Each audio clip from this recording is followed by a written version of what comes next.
What's up, everybody? So we're doing this random afternoon stream to get some more decks for the Fan Friday thing. Those ones things we don't get too many opportunities to do, so I'm gonna go ahead and hope that we get some fun stuff this week. Last week's video was fun, but I don't know. Seems like some people liked it, some people didn't. So I'll be trying some things with the formatting a little bit, and we'll see how it goes. Thank you for the new subscriber there, by the way. Hope y'all like the little dragon notification that comes up.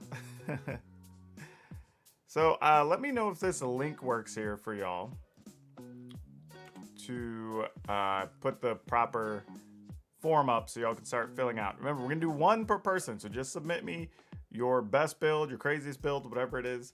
Only want to do one per person, so everybody gets a chance potentially to have their stuff looked at. Last time we had some people submitted 2, 3, 4 times, ended up not getting to a couple of people. So I'd like to just make sure that everybody's just submitting one time and one time only, if possible.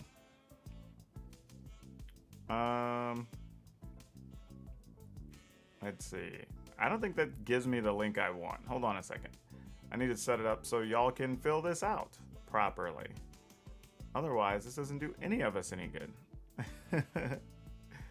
All right, let me see. Let me send this. Let me grab a link. I don't think that does it. Hold on, let me see. Does that work for y'all? Is the first question. Is it letting you fill it out? Because that's what I need to know. Does this link work? That's our real question at the moment. If it does, then great. Then we can go ahead and rock and roll with it. If not, I'll have to get a different link. But basically just need your username and then a link to whatever deck you want to submit. We're going to do one per person. Again, so just put up your best one. If it ends up not impressing or we don't use it or whatever, so be it. That's just a thing. Doesn't mean your deck's terrible. Just means it's not something that catches my eye or something that I would find fun playing on video or something.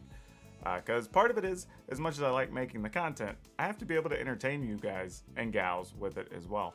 Also, I just noticed this scene I have set up doesn't have our Ultra Pro logo on it, so I'm going to fix that. While I'm doing that though, I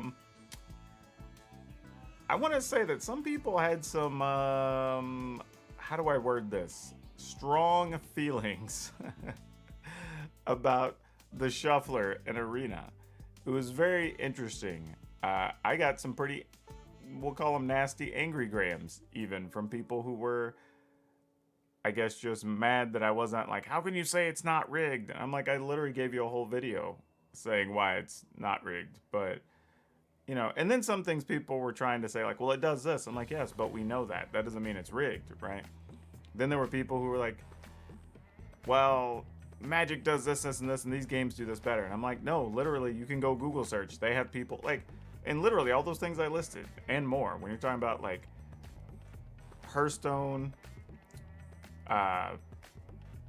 Gwent, Soulforge, any of these other games have all had people complaining about the RNG of the digital card games. Like, there's really no way to avoid it for the most part.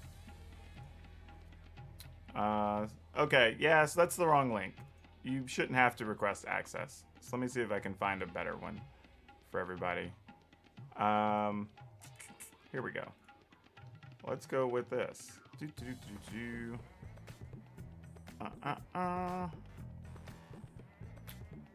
But yeah, it's one of those things that people seem to believe is unique to Magic, and it's really not, honestly. It's just the way people feel when they're like, the biggest thing I can say is that we are seeing people play a ton more hands in digital than we do in paper, just because of the speed of the games, and more of those are just going to stand out. You know, as a matter of fact, I had somebody, there you go, that link should be the one that works, I think.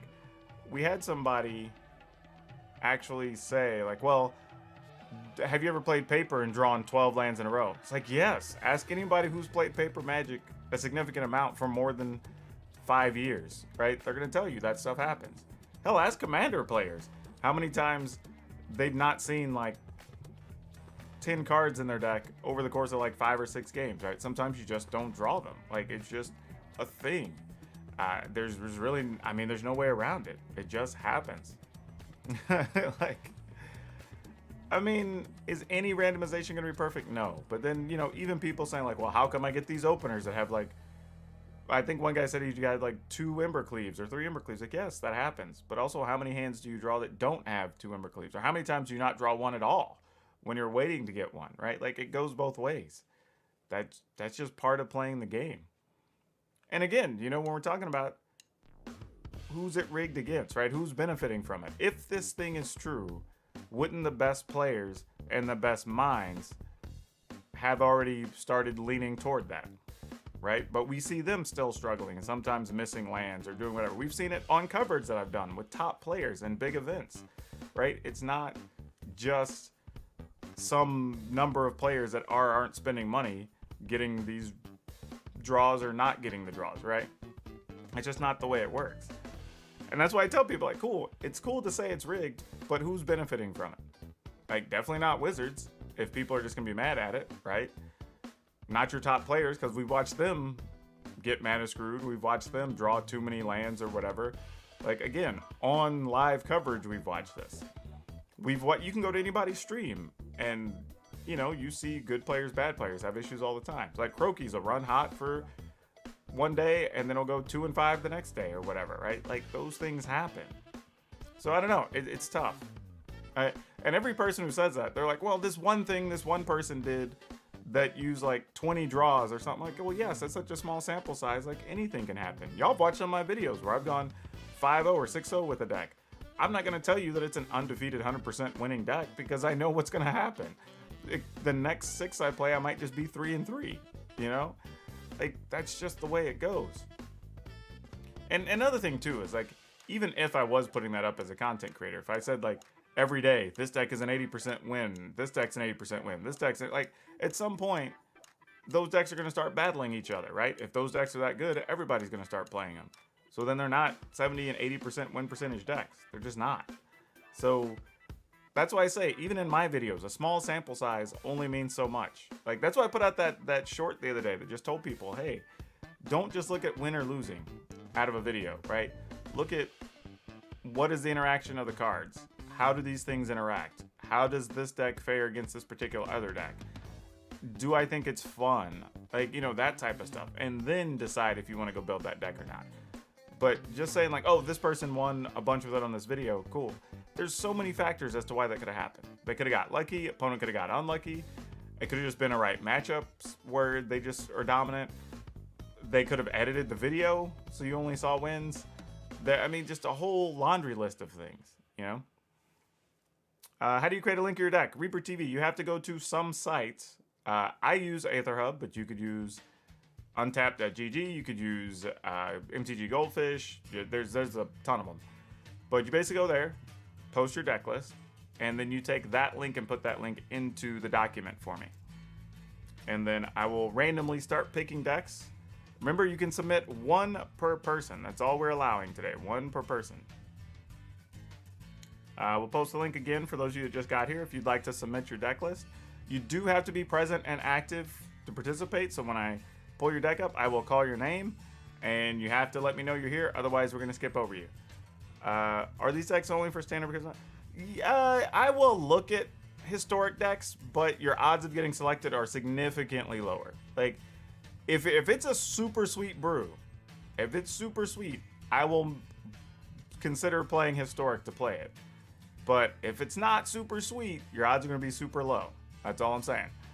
You have an increased odd of being selected if it's standard. Not saying you have no chance if it's historic. Just saying it's going to have to blow my doors off a little bit is all. Okay. So links resubmitted there. I am going to update a couple of notes right quick. And then I'm going to see who the first people are that have put stuff in here for me to look at. Let's see what we got here. Hope we have people still submitting, so I will wait just a second here for anybody who wants to put decks in. But this is kind of one of those times, right? If you want to get your deck showcase and have somebody look at it, feature it on a channel, get your cool work, your sweet brews looked at, this is the time. And and I want to say too, this is part of the reason I was asking people to share, as much as people are going to want to share their bad beat stories from every time something went terrible with the shuffler, also want to share like the elated wins and the good draws, right? Because even when you watch my video, especially over the last couple of weeks, we've had some crazy games, right? And some of those, like the one with the Teamer ramp deck, right? Like that game had that crazy finish because 2 of my Beanstalk Giants were in the bottom 6 cards of the deck, right? But if they weren't, it's like, what does the rest of that game look like? Does that mean the shuffler was broken because 2 of the 4 cards end up in the bottom 6? Well, no, not really. The same way that the other 2, I don't remember, I'd have to go watch the video, but that the other 2 could have been in the top 10, right? And not even evenly dispersed. So, I don't know. It's, but I, I'm willing to stand by it. If people want to take shots at me, I put it out there. So, yeah, if you got something negative about it or want to say it, like, it's cool. You can post it. I mean, don't be rude, but yeah, if you got an opinion, sure, let's talk about it. Because like I said, I am totally willing to be wrong if somebody wants to show me significant data, research, whatever, that says it's wrong. Like, I will admit to that. Everything I've done is moderate to small sample sizes. So I'm not saying I did this like 500 to 1,000 instance of a thing to determine if it's good or bad or not. But, if somebody's got some proof, some data, like, yeah, I'll check it out. A lot of stuff, though, people submitted just being like, well, this thing happened to me. I'm like, okay, cool, but how many times did it not happen? Because that's the other part of it. Like, do those things sometimes happen? Yes. Even in paper. I've had, I remember a game where we had hey, Choppa, how's it going? Here you go. If you want to submit a deck list, I think that's the proper link. Hold on a second. Yes. Check out this link and post your deck list there. You just need your username and a link to your deck list. I'm taking 1 per person. That's all I'm allowing people to submit. So just submit me the one you want me to look at the most. And then I will bring it up and take a look at it. But yeah, one of the things I was saying though is like anybody who plays in paper will have had all of these same things happen to them, right? On some level. I mean, I was thinking about the 2/2 that's Gruul colors that gives you 2 mana when it comes into play. Like, I've had paper games where I've drawn 3 of those or 4 of those in my opener. And turn 2 had like 4 or 5 creatures out, right? Those draws happen.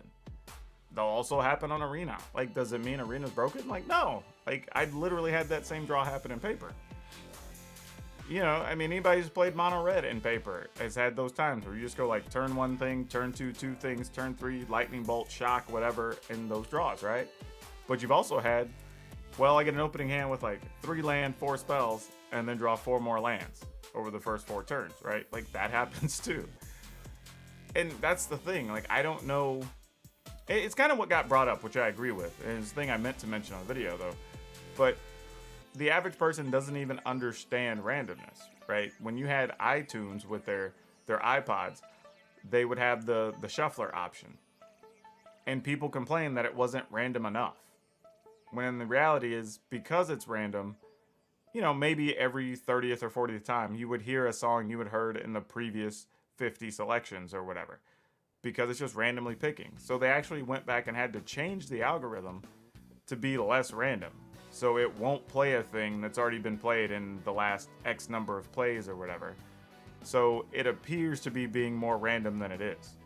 As silly as that is. Like, so the fact that humans complained about the randomness enough in a music shuffler that the company was like, fine, we will actually make it less random by definition, and people were happier.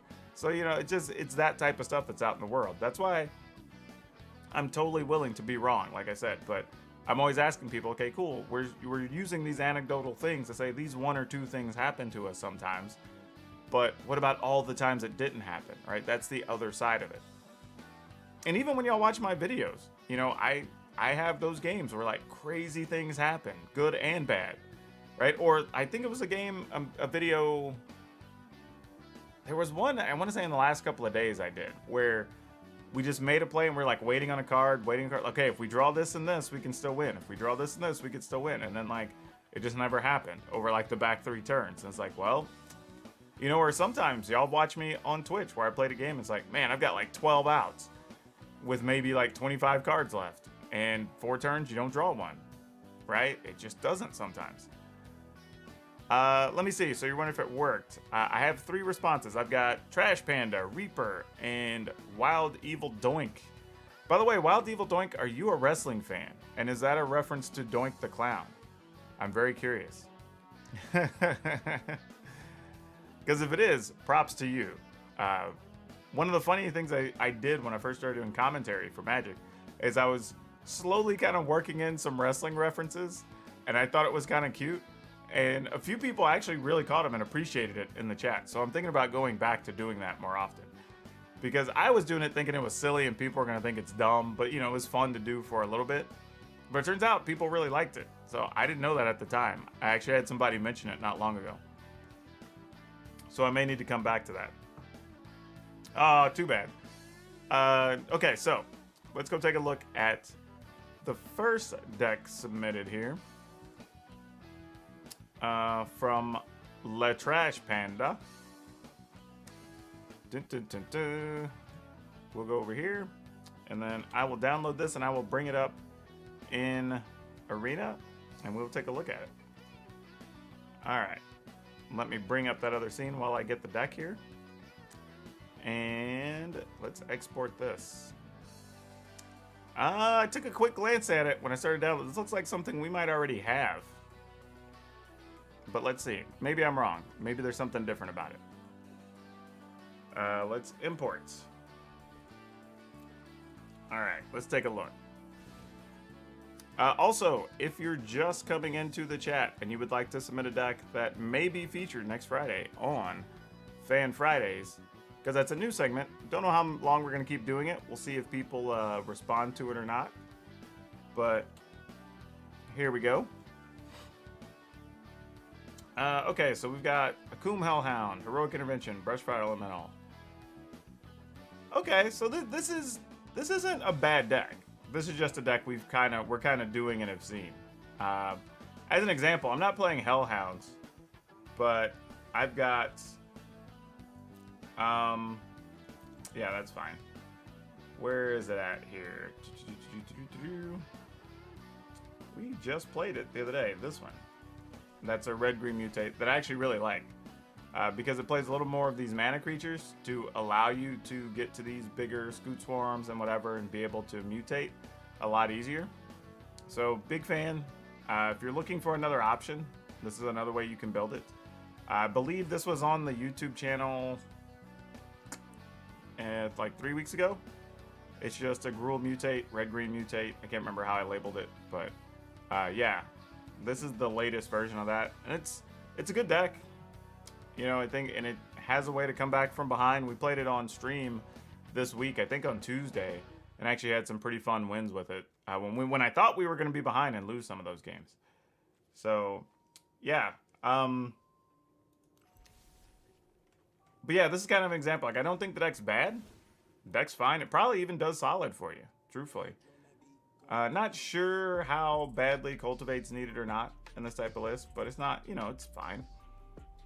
But I just think in general, though it's a decent deck, it's a deck we kind of already have and are seeing, so I probably wouldn't showcase this one necessarily.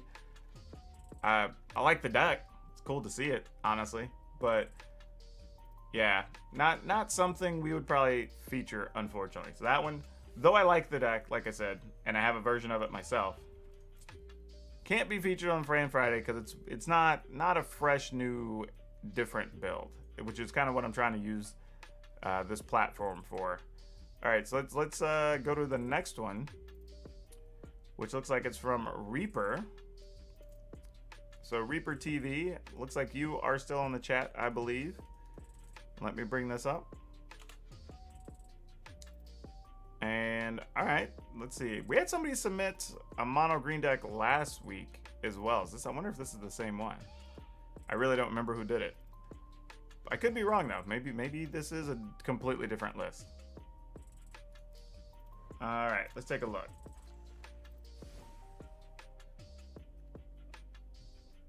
All right, so this is pretty much just mono green. I don't know if I would play Llanowar Visionary in here. I don't know if that's the card this deck's looking for, but yeah, this is just another solid deck. Like, I'm proud of y'all because y'all have good decks. You have good decks.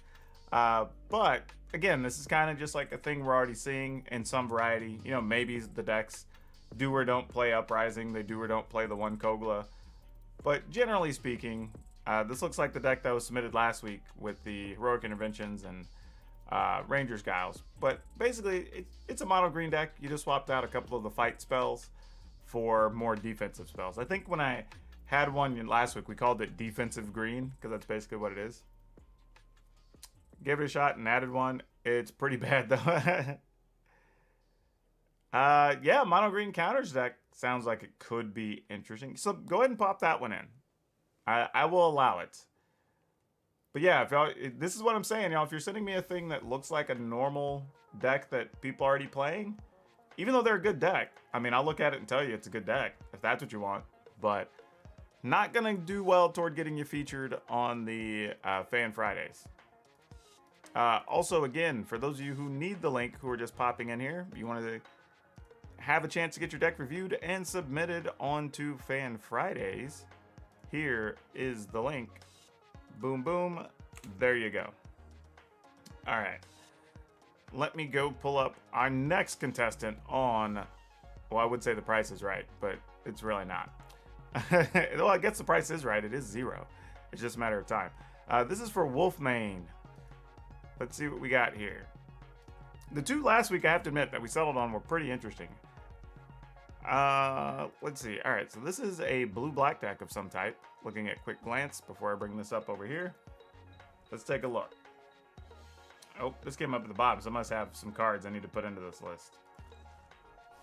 All right, what do we got? We got Opt, Blood Chief's Thirst, Frantic Inventory, Droid Dismissal, Brazen Bar, Teferi, Lithoforming. Okay. This is again, I think y'all are in the same track. Like, this is another one that's a good deck. Not sure if it's different. I mean, other than, you know, playing the one Kiora Best of Sea God, but truthfully, I would cut that and maybe one of these Seagate Restorations and get in some more Shark Typhoons. More than anything else, probably what I would do. And maybe not cut a Disruption for something else, but yeah, this is, you know, good, just black-white control list. Nothing too big one way or the other to go on here. It's fine. Like, you know what I mean? Like, it's a good deck. Probably plays fine. Not surprising me though. Like, this wasn't like last week. Like last week, y'all came with some wild stuff last week. This week it's kind of like, this is fine, you know. Yeah, there's really not a lot to say about the list, though. I'm sure this plays okay. Yeah, you need to unlock more Shark Typhoons, but I'd probably run 4. Yeah, that makes sense. That makes a lot of sense. Shark Typhoon's just a damn good card, honestly. We were lucky it was just a rare, you know, especially if you want to play it in paper here soon. But yeah, good card. Good card. Yeah, this is another one. Like, I will say, I am at least impressed with the deck building from y'all. Because it's not... Like, it's rough when somebody has both an outside-the-box idea and the idea is not very curated or refined, I guess. So, like, that makes it kind of tough to see, like, well, how do we really want to use it or not? Hey, Skeleton. Wasn't one of your decks picked last week, Skeleton? I think you got picked. If you want to submit, we have the form put up with the link again. Here you go. If you want to submit one for this week. Same thing as last week. Just try to show me something we haven't seen, something different. Even just using a weird or quirky card or something, that would go a good long ways. This one here is from Rarg, or James Avery, who's in the chat right now. So let's go ahead and see what we've got here. Let me bring this one up. Okay, this one looks like it has a lot going on. Yeah, let's export. Bring this in over here. All right, what do we got? So it's Golgari. Looks like we're going with Death Touch theme. What's funny is I actually have this list. Not with, I don't know if I played Call of the Death Dweller. But yeah, why does this list not have 4 ram throughs? You literally have a pile. You should have like at least 6 things that let you fight or bite. Like it should be probably like 4 ram throughs and 2 of something else, because you can take out every creature your opponent plays. The card is so good. But yeah, another one that's just like good list. I would probably double up on these Nighthawk Scavengers, because they're just going to be like a good route to victory. And you maybe not don't even need Garruk.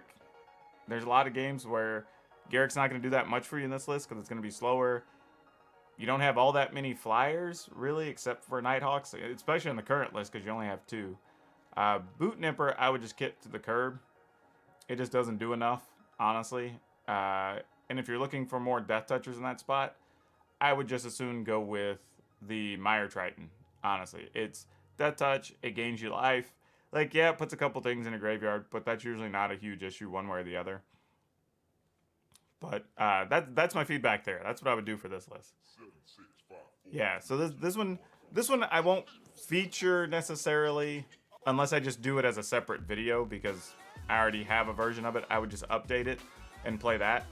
But not for a Fan Friday thing, though. But this is one that, like, it would just be a normal, everyday video.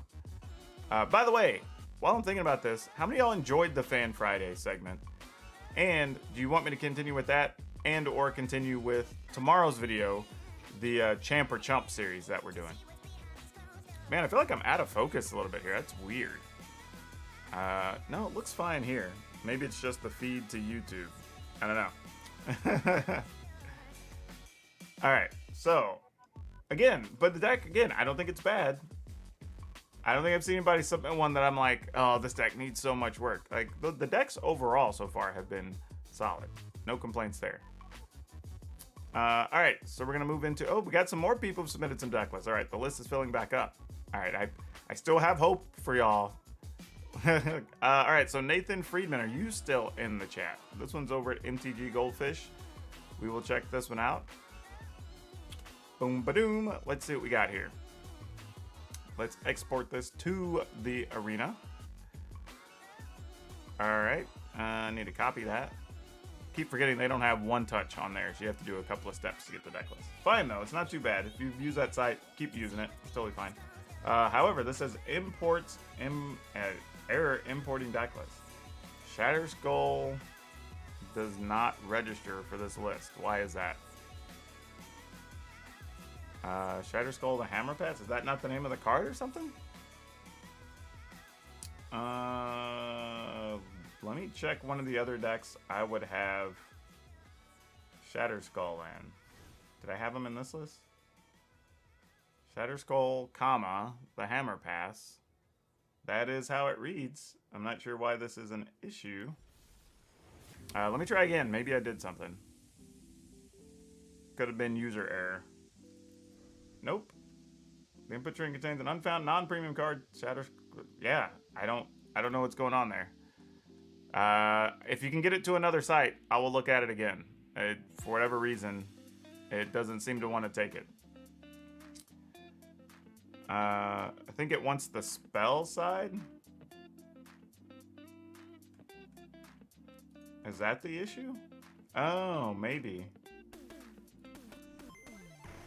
So it wants Shatter Skull smashing. Let me see if it does that. You're probably right. Let me see if I can go edit that. I don't know if we can edit stuff that downloads from there, can we? No, I can't. So yeah, I can't even edit that. The page that gives you the thing to download, you literally can only export from it. You can't do anything else. And I can't edit the list unless I'm the person who owns it. So that needs an edit and then resubmit, and we can look at it. Okay, well, in the meantime, we're going to go to next in line, which is Choppa Pilot. Which is funny because the way you spell it, I just think about Schwarzenegger. Choppa Pilot, you copied my link into the thing, so you need to resubmit. I have your name and my link. I don't have a link to your deck. So resubmit. I'll give you a chance. We'll look at it again. Trash Panda, didn't you put up one to start this? It should be one per person, Trash Panda. That's why I told people, put up your most interesting deck. Not even your best deck. I want your most interesting. Oh no, you resubmitted. Never mind. That's on me. You resubmitted because it's the counter list. Got it. That is totally my fault. All right. Cool. Let's do it. This is a mono green something or other. All right, so we got mono green +1/+1 counters, right? So we've got Swarm Shambler, Horn Beetle, Ram Through, Garrick's Harbinger, Uprising, Hydra. Okay, this seems like, here's my thing, like the Hydra's Growth is probably the card I like the least in this deck. And mostly because I'm putting a card onto something else and not necessarily getting a benefit immediately. Right? Like if it lives a turn, then I'm getting to, like, I don't know, in some cases add like 5 counters or something, right? But as it is, it's like, it's not like when you mutate, I'm at least getting something for that mutate. In most cases, like right when I play it.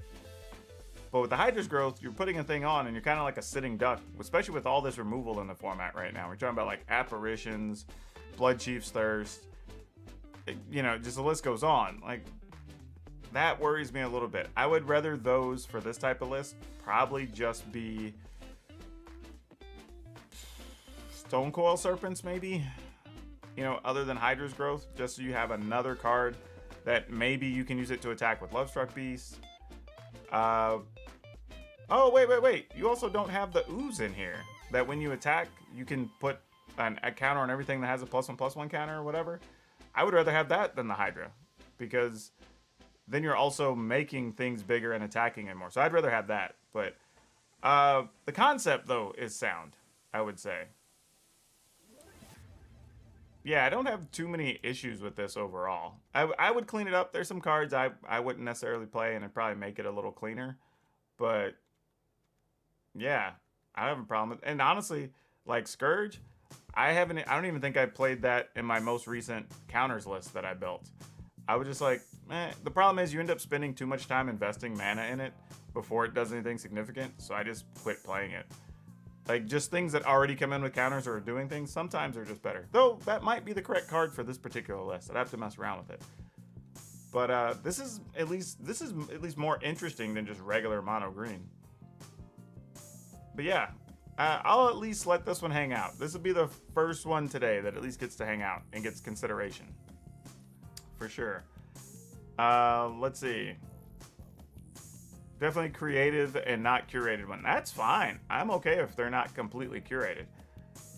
Fan Friday's great. Okay, cool. We'll try to keep it for now. Like, here's the thing, and I'm going to be 100% transparent with y'all here. Like, the Fan Friday video is performing at about a rate of about 20 to 25% of any of my other deck play videos. Even bad deck play videos. So I'm willing to do it for about 3 weeks or so. But if the numbers don't come up on it, then I'm probably going to stop doing it. Like, to me, it's fun. It's a way to feature some of y'all that, you know, follow my stuff and are fans and whatever.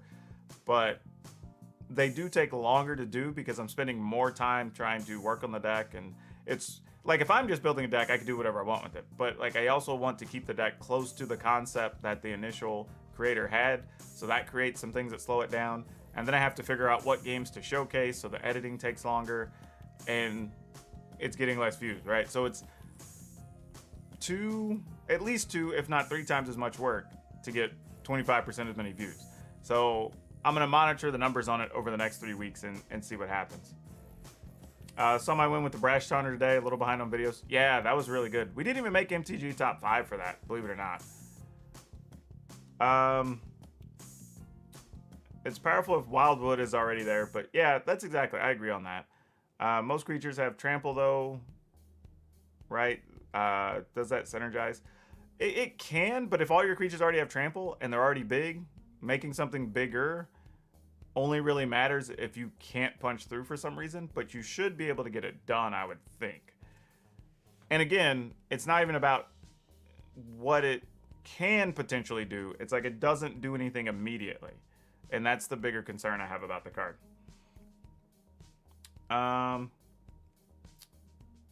Didn't know there was a stream. You caught me for... Well, there wasn't. I just decided, hey, I need to source some more decks for Fan Friday, so I'm going to hit the fans up since I had time this afternoon. Well, I didn't know. I put Fan Friday in the thumbnail. I put different stuff in the actual searchable title. Like, in the actual searchable title, it was... let me go back and look at the video list. I think I just put like the deck types in there like I normally do for my videos. Yeah, it just says Naya and Grixis decks from fans, do battle, and standard, blah, blah, I think is what I put. So normal titles and everything, it just didn't perform for whatever reason.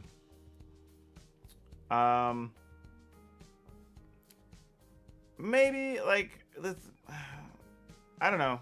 We'll see. Like if that's the thing though, right? I don't want to roast the fans. Like, this isn't about showing like, well, my fans submitted some decks and boy do they suck, right? Like, that's not what this is about, right? That's not what we're trying to do. The thing is just seeing like, hey, people submitted stuff that is at least different and fun, and maybe it's not a top tier deck, but you can still do some interesting things with some cards maybe we haven't thought about, or some interactions we hadn't thought about. Or like the mono green deck, like here's a different way to build it. Like maybe this is more interesting to people than just playing the standard mono green list. Okay. Is it okay if I send it on Discord? Sure. Post it in the standard channel in there. All right. For those of you who just joined, we do have a link if you would like to submit your deck list and be part of consideration. Like I normally do is I will, between this stream and my stream tomorrow or Tuesday, depending, on Twitch, I will actually take just a pile of lists that kind of make the last round, the finals, I guess, of being selected. And during the week, I will mess with them, figure out what 2 decks I find interesting, and I will feature those next Friday. All right, so we're going to move in. We still have 4 in the queue, or 3 in the queue. So let's go ahead and see. Skeleton has another one up here. This says Narset non-creature. Oh boy. You are making my life difficult. Though if this is sweet, it could be a lot of fun. Let's see what we got. I could be exciting. This looks like, well, if it's Narset non-creature, so is this just Jeskai control? Just another fancy way of labeling it? Okay. So what do we got here? We've got Opt, Blitz of the Thunder Raptor, Scorching Dragonfire. Ooh, boy.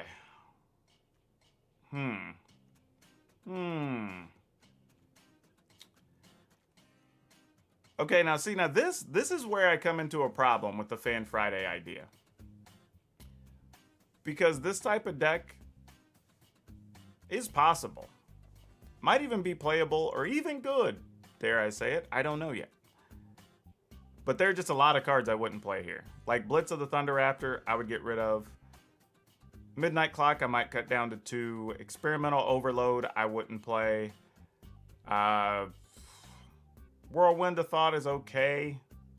I mean, it costs 4, so at 4 I feel like I should be doing something else. But I might keep 1. I might add a Dream Trawler. Like, my concern is, like, when I'm done, would the deck look too far removed from what was submitted? You know, I think is the problem. And I think that's where I would get hung up. You know, well, I get that it's exiling, but, like, you have enough things that can exile, or if you wanted to, even bounce. If you want, because, like, there's really no reason for this deck not to be playing, like, Bonecrusher Giant, Brazen Bar, or whatever, just to buy time for your later cards, right? Like, because that's all you need to do. You're just looking to slow the opponent down, block some things, maybe have a secondary kill condition if for some reason they got rid of your planeswalkers or whatever. Like, that's all you're really trying to do. So, like, whether their stuff's exiled or not isn't that big a deal if you even have, like, 6 or 8 things that are still exiling stuff. But, I don't know. I'm torn, right? Because I would be willing to try something like this. But the other part of that is, would what I wanted to end up playing or how it turned into still feel like this deck? And I don't know what that answer is. I'm willing to let this one hang around, but if it does make the cut, it may not end up looking like it is. That's the problem. Yeah, so like, again, I don't think the deck's necessarily badly built. It's just that could be a playstyle preference, or, you know, not considering certain things in the metagame or whatever that I'd be a little more worried about. Okay, so we still have 3 over here, plus the one that's being dropped over in Discord. So I will take a look at that in a second. Okay, this one's again from Reaper. Was this a resubmission? Or did you just submit again, Reaper?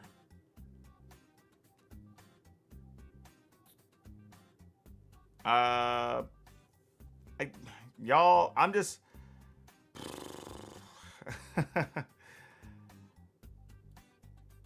Here's the thing, y'all. Like, you know what I want? If one of y'all have it, if y'all just submit to me a good Izzet list, I will just play that as a daily video. Not even feature it on Fan Friday. Because here's the problem. Like this, I looked at it and immediately when I saw it had a bunch of spells and Sprite Dragon, my mind already wanted to click out. Like, I have not found one of these that wins even a significant number of games. Like, any of y'all that watch me on stream, playing on Twitch, every single time we come up with these against these, we've won, except for the times we've just had outright bad draws. Right? Like, I don't know what these decks beat right now. And what we were talking about earlier this week is that it's possible this is the type of deck that gets better as standard gets bigger, because you end up with more cantrips, you end up with more low mana spells that do things, just because, you know, each set's going to bring even just 2 or 3 cards. And maybe you can get to a point where the deck's actually very good. I just think right now, the spells you're playing just aren't doing a lot, right? I mean, you're really putting a lot of, like in this list, you're putting a lot of work on just like the Sprite Dragon and hoping it lives, right? If you don't get an early Sprite Dragon, these decks don't do a whole lot. But yeah, that's what I'm saying. Like, I literally have built, not even exaggerating, probably 10 different Izzet decks. And I would say at least 8 of them, I didn't even go do practice draws with them against Sparky. I didn't go even play them one time in the open queue, because I was just like, this looks like it doesn't even beat anything. You know what I mean? Like, and it's tough because you look at a lot of these cards and you read the words and go like, oh, well, these all work together, obviously, right? They do this cool thing. But unfortunately, in practice, they just don't. Like, Palladium Mirror is just way out of place here. I don't even know why Palladium Mirror is here, actually. This is a weird choice. I just realized that's hanging out in the middle of the list. Like, Inscription of Insight is, like, mostly fine, but the problem is that eats up your whole turn, and it's a sorcery. So it's not even, like, the card you're really looking for here, right? Like, none of those things, like, bouncing 2 things is nice, but ultimately, you're never going to kick this thing. Like, if you're in a game state where you kick this, that's probably not good for you. You know what I mean? Add Fling as a win kit. I don't know. Like, well, yeah, that's what I get. Like, Kaza, not great. Really not great. Like, even in this list, like, think about this. Like, what is Kaza really making cheaper? Experimental Overload? You know what I mean? Because she only works on instants and sorceries. So, like, maybe you could use the Inscription for 2, but then the other side of that is you also tapped your Kaza, so you didn't even attack with that, right? Double Vision's pretty sweet, but it also costs 5.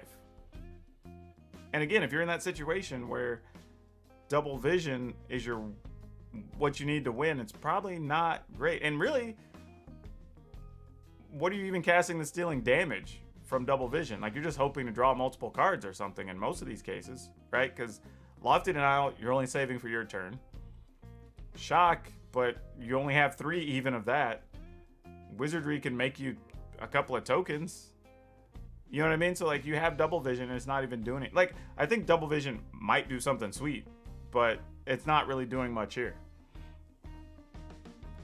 Kaza really does synergize with Perforos's Intervention and the Goblin Wizardry. Well, like, ish. Whoop. Well, I just took it out of the list. Oh, I guess because it has an R there, right? There we go. Cool. Back to 60.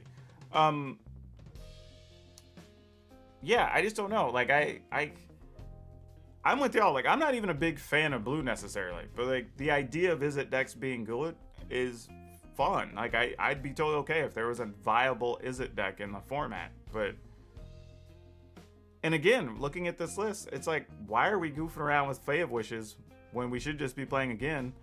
Like, if you're playing red and blue, you have to have a real justification to not be playing Bonecrusher Giants and or Brazen Borrowers. Like, no, I get what you can do with it, but like, when do you want to spend time building stuff into the sideboard? Like, when does this deck want to take turn 4 off to go get something?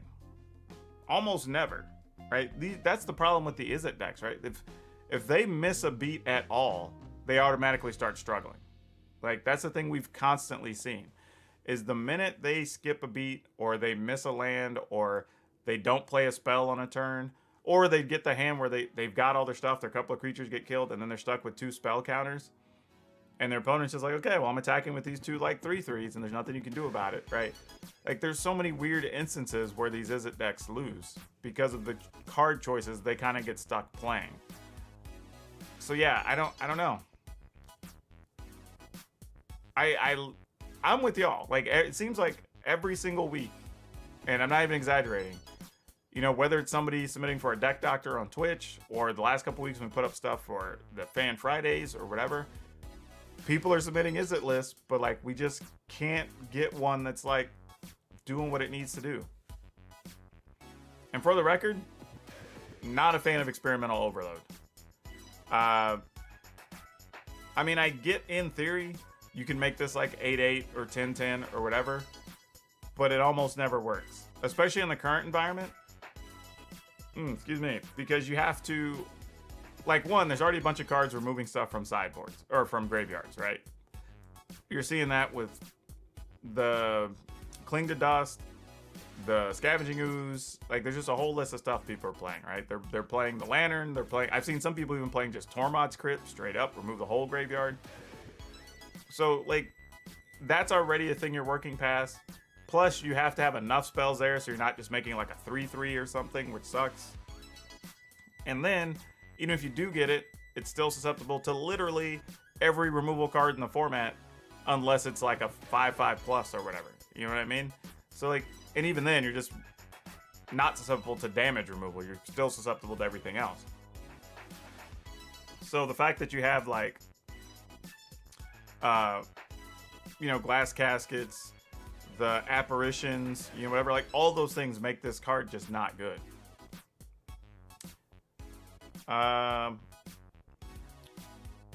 Yeah. Well, the Improbable Alliance, Mad Hatter, whatever, that was a bit different, right? The issue ultimately with that deck, even where I got to it in the end, was that it just wasn't focused, right? It's trying to both make counters and draw cards. And it was kind of like, it needs a way to try to streamline one over the other.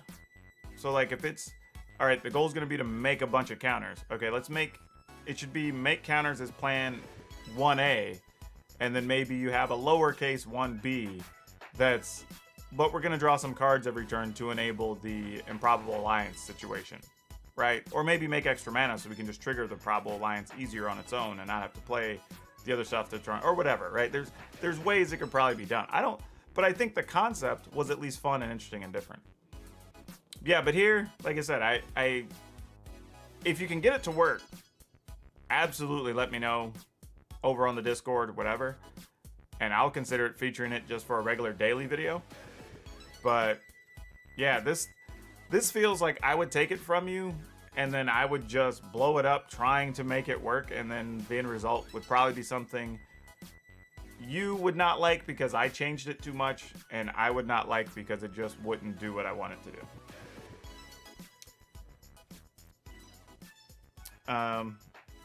Yeah, absolutely. I would love to see a working list if you can get it together. Like, I would super enjoy that, honestly. If somebody has a working Izzet list, I'd be about it. But I don't feel like we've seen one. Okay, so here's one. Nathan got his resubmitted. All right, so hopefully this one works. Let's see what we got. All right, export to the arena. Copy that. Let's import over here. Did that not work? Okay, there it goes. Oh, what is this? It says I don't have some cards for this one. Interesting. Is this also blue-red? It is. Yeah, we're back to the same thing. Like this is, and again, this isn't new. This is a thing we've already seen. Like somebody submits this every time, every week, like always. And no, there's nothing wrong with it. It's not like it's bad. That's the thing. Like it's not that there's anything wrong with you submitting it. It's just we have yet to see a version of this deck that does anything significant to win. Right? We've seen, and again, if y'all watch on streams, go back and watch my VODs on Twitch or whatever, or even some of the videos here when we put stuff up, like, they're just not getting the job done. For whatever reason, I can't even pinpoint it because I would love to be able to fix it. But even here, again, experimental overload needs to go. Shredded Sails is neat, but you're already playing a bunch of removal, so, like, that can hit the curb. Like, crash throughs are neat, but it's literally just here to draw a card. Like, almost rarely ever does the trample part even matter. So I'd rather this just be another card. But this is kind of what I'm saying, though. It's like, right now, it feels like the Izzet decks get caught playing stuff like this, right? You're playing Crash Through because it does draw another thing, and it's a spell that triggers your stuff, so that's kind of cool. But you're basically playing a 1-mana red sorcery to draw a card, effectively. Right? Which is not what you want to be top decking later. It doesn't help you kill a creature. It doesn't help you remove a creature. It doesn't help you stop your opponent's threats. It literally does nothing other than, if you have the right cards out, possibly put a counter. If not, give it a +1/+1 and just replaces itself, right? That's not a lot, really, when you think about it, for what this deck's trying to do. And that's what I'm saying. Like, I think that's where this deck struggles. I'd rather just have another Infuriate. And I'd be playing a full set of Shocks before I played the Crash Throughs. But also, you don't have a lot of threats. I mean, I like the fact that, like, Oxygonus is in here and stuff. But again, and I'm not even taking shots at this particular deck. I think every Izzet deck's just built slightly differently. But all the cards are kind of subpar for what you're trying to do. Well, no, but that's what I'm saying, Skeleton. Like, it can pump a thing, but so can any other spell you play, right? So that part doesn't even really matter into the equation. Like, it's not giving a thing haste. It's not doing... It does have an Ox down in the bottom. There's an Ox hanging out down here. But I think that's the problem with the Izzet decks, right? Is we're just playing so many medium cards, right? Where your opponents are playing, like, hard removal. Where they're playing big bodies. Where they're playing... you know, spells that draw multiple cards, where they're playing planeswalkers that can kill multiple creatures. Like, they're doing all these things that are just so much bigger. So if you're gonna play smaller, you have to play super fast and efficient. It's the reason mono red has an advantage in the games it does, or even mono white, right? Or to some extent Gruul, right? They're trying to be early and efficient. Whereas this, if like on the games you don't get Sprite Dragon, this deck feels so much worse. You know what I mean? When you don't score Sprite Dragon, it hurts a lot. Yeah, Royal Scions is another interesting one. But again, it's fun, and I have no problem with that. Like, I always tell all the time, like, I would play a deck that's fun before it's good. The problem with this is I've often just felt like, and again, and this goes for my builds too. I don't want it to sound like I'm just knocking y'all's Izzet builds. Mine have also had the same problems, which is where these statements come from, is I've been trying and just can't make it work. But ultimately, it's just been a case of I'm playing just subpar cards a lot of the times. And like, that's just no good. Not a fan. Yeah, I mean, but again, I get it. You're playing adventure creatures. Again, if we're playing Izzet, why are we not playing Bone Crusher Giant, right? Why are we not playing Brazen Bar? Because I can make an argument that each of those is better than Crash Through. Arguably better than Infuriate. Maybe not. Better than Fling, for sure. Especially as just individual top decks or whatever. An experimental overload, absolutely. Like, because again, here you're playing a thing, it's on the ground, doesn't necessarily do a lot. Like, now, experimental overload might be cool when you have the fling in hand, where you're like, okay, I got like 8 things in the yard, I made an 8/8, my opponent's at 6, boom. But I don't know, it's a tough one. But I still same statement applies. If you can make this work and it's winning for you, cool. Send it back my way. I have no problem showcasing that as just a regular daily deck video. I am currently looking for a quality Izzet list. Matter of fact, I may even just put that out to Twitter and just say like, hey, anybody have a good Izzet list I can showcase on the channel? Because I feel like I've tried so much stuff and I just struggle with coming up with a good list. And so far, even the cards y'all have shown in your Izzet, like I have various builds that have tried. As a matter of fact, if y'all saw at the bottom there, I've still got an Izzet Wizards list that I don't even like that one. Like I'm still tinkering with that from like 3 weeks ago. It's the last one I put together, and I'm just like almost done with the concept because I just can't. Like, I'm hitting that point where I'm just having to realize that like maybe now it's just not the time. But you know, again, I'd love to be wrong though. I would love to be wrong. Plus, it would make for a fun video, right? There's a lot of people who like Izzet decks, so it's in my best interest to showcase a quality Izzet deck because people would probably click on it and want to see it. That's the thing. So if I could get one that works, it'd be great for views. But I just, for whatever reason, can't make it happen. Okay, so this is red, green, I'm assuming food of some variety. Ranger's Gal, Witch's Oven. It's a lot of 4s.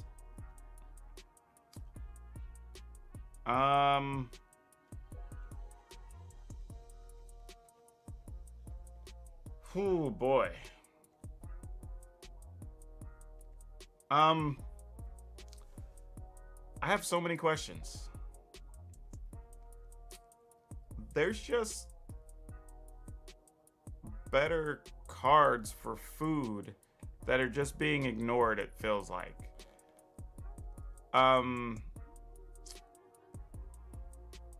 4 Embercleaves without a lot of real threats is also an issue. Because really you only have Feasting Troll King and Giant Opportunity to create a sizable creature. And hopefully they live, right? Though you can get the Troll King back in most cases, obviously not on the token you get here. The problem is that most of the time, realistically, let's assume your opponent doesn't have to kill a lot, so their removal's gonna be hitting one of these 2 big things. You may not even be able to get to Embercleave on something. Or if you do, it's like a merchant that's only gonna be attacking for 6, which still gets blocked by a lot of things, even with the Embercleave. Like there's like Witch's Oven, but like you don't want to sacrifice anything in this list. Thrill of Possibilities, not really doing much. And it's weird that you don't have things like Wicked Wolf. You know, that totally reasonable card that like it's a removal card. It's a 3/3 plus, especially if you're trying to stick an Embercleave. So like there's just some little things that I think are missing from this list. So I don't know. I don't hate the idea, but the one other thing I would ask too is this better than playing just mono green food decks? And I ask that in a real manner because you're making it harder to cast your spells with this mana base. And ultimately, other than Embercleave, you're not really getting anything out of adding the red cards. Whereas your other stuff could be like Wicked Wolves, Scavenging Oozes, Questing Beasts, like whatever. There's a bunch of different things you could play that are really good. Like this feels like we just added a color just for Embercleave, and we don't even have a lot of good Embercleave targets, I think is the problem. Because putting stuff in the yard doesn't really help this list. I mean, because that was my other thing. Like, if I was sort of expecting, like, seeing Thrill of Possibilities in the Merchant, it was like, oh, we're probably putting stuff in the graveyard. But really, except for Troll King, I mean, it doesn't do us any good to be tossing stuff into the graveyard. So you have, so I'm not even really sure what the Merchant's doing in the list, honestly. You're just cycling cards to look at other cards, but you already have stuff like Trail of Crumbs and Troll Kings that just come back out of the yard. So I think this is a case again where I don't know what the focus of the deck is. It's like, it's a neat idea, trying something new, changing up a current deck, just, you know, try out a few new cards. But if the idea was just for Embercleave, I would just as soon put in Primal Mites and stuff or some other similar cards. I mean, even go bigger, try or crazier, play a Inscription of Abundance or something, and then you have another removal card, like and bonuses. But like you can do something different without wrecking the mana base, and you're not really gaining anything here from having the red cards here. Like, because literally, except for Embercleave, I could see so many times where these two are going to do a whole lot of nothing for this deck. So yeah, not one that I would showcase just because, again, I don't think the final list would look anything like what got submitted. It's it's still very unfocused. Like, and I'm okay with the deck being untuned, right, and can clean it up. But even with that one, like, I'm not sure what the red cards are even doing is part of the problem. Okay, looks like we still have a couple of lists. By the way, if you're new to the chat, whoa, I just changed my window sizes here. If you're new to the chat and you would like to submit a list, I've still got a little time we're going to be doing this.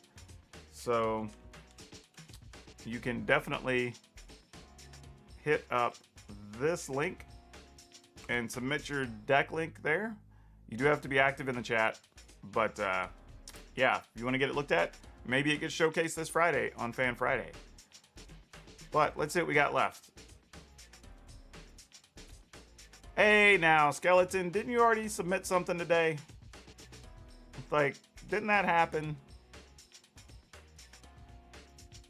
Because I'm pretty sure, if not, maybe I'm mistaken. Maybe I've just been talking to you in chat and you hadn't submitted anything.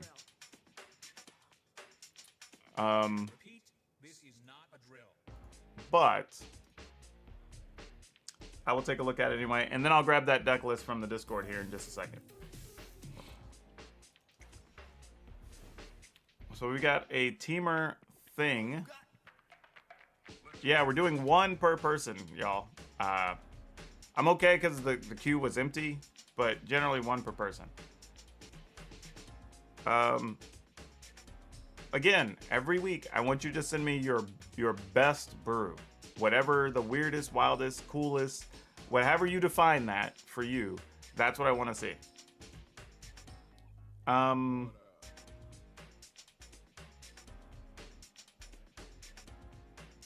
This is something.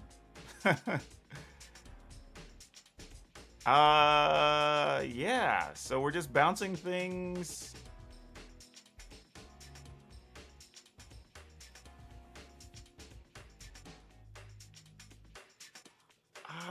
I don't know what to think about this list, honestly. I don't know what this has going on.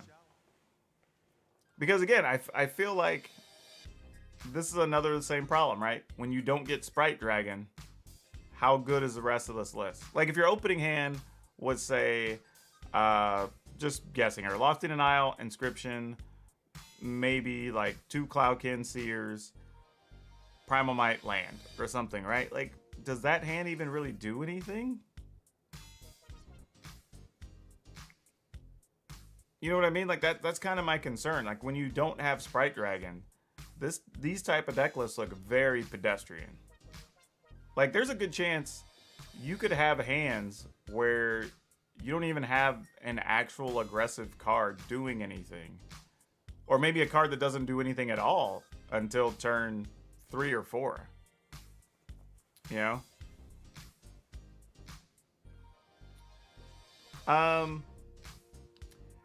It's sort of a tough ass, but honestly, look at the decks we had from last week. Like, I was just like, cool, these cards are doing interesting things, have some cool interactions. I'm in, you know? But that's what I'm saying. Like, I don't, like, even those other lists, I could at least envision a way I could swap a couple of cards and be like, okay, this has something cool going on. Maybe it can win a couple games. Like this, I feel can win games if I get Sprite Dragon. Like if I don't get Sprite Dragon, ooh, feels like it's gonna hurt. And you don't even have all that many threats.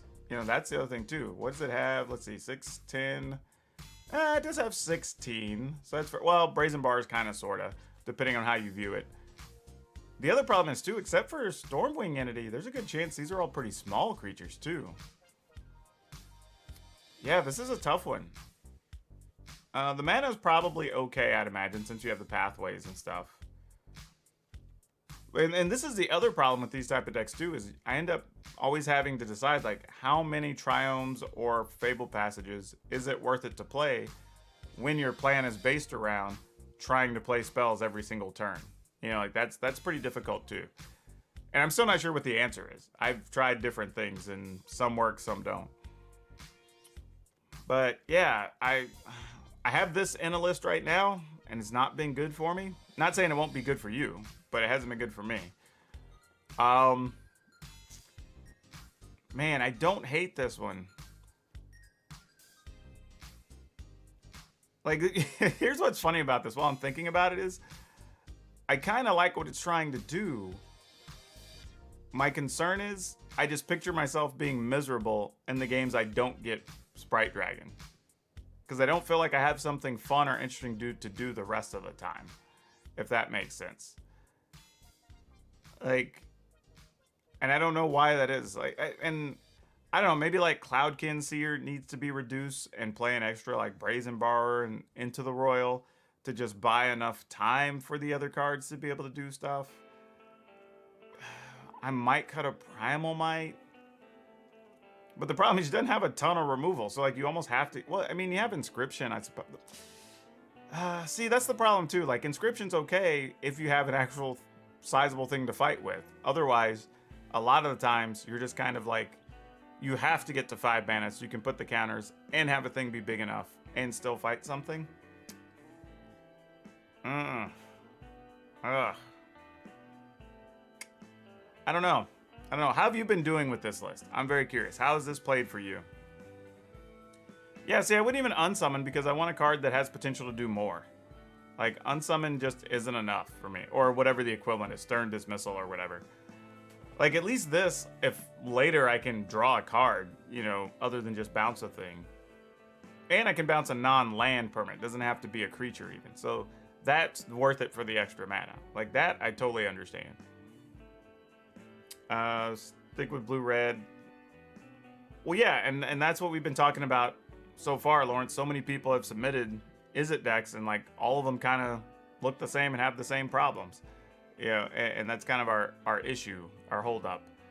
Which is why I'm like, okay, well, maybe splashing green is a way to help with that. You know, give you some other removal cards or whatever. But, I mean, do we end up harming our mana?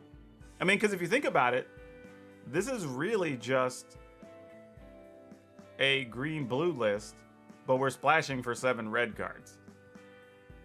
You know what's funny? You know what I mean? Like if we took out those cards, could we find reasonable blue or green cards to just play in their place? Maybe not. I don't know if that's true, if that's even a thing, but it's just like, is it worth the mana issues or restrictions to just have those extra couple of cards? Like, it's pretty tough.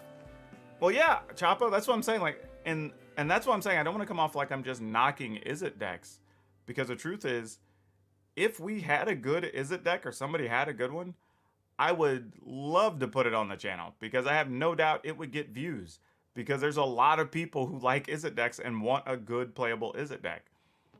But nobody I know has come up with one that I've seen on streams that works well.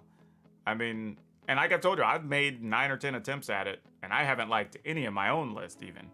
And every week, people submit stuff for the like Deck Doctor. The last couple of weeks, people have submitted stuff for Fan Friday. Like, lots of Izzet lists. All of them look similarly, and all of them have some of the same problems. So I'm not really sure what to do with that. Yeah, I don't know. I think I'm gonna pass on this one, not because I don't like it, just because I like. The problem is I just feel like I'm going to dedicate too much time. This feels like a time trap to me. Like, I feel like I'm going to have to figure out, like, play at least 10 or 12 games just to figure out, like, what does this deck do when I don't have Sprite Dragon? How can I figure out how to make that better or whatever? And then I'm going to spend so much time tuning it for ultimately putting it into a thing like Fan Friday videos where they're not getting that many views to begin with, right? So I think I'm, like, for my personal well-being, I'm stepping away from that one. I appreciate the effort, though. And that's where I need to put in the meme, like, you had me in the first half. You know, you almost got me.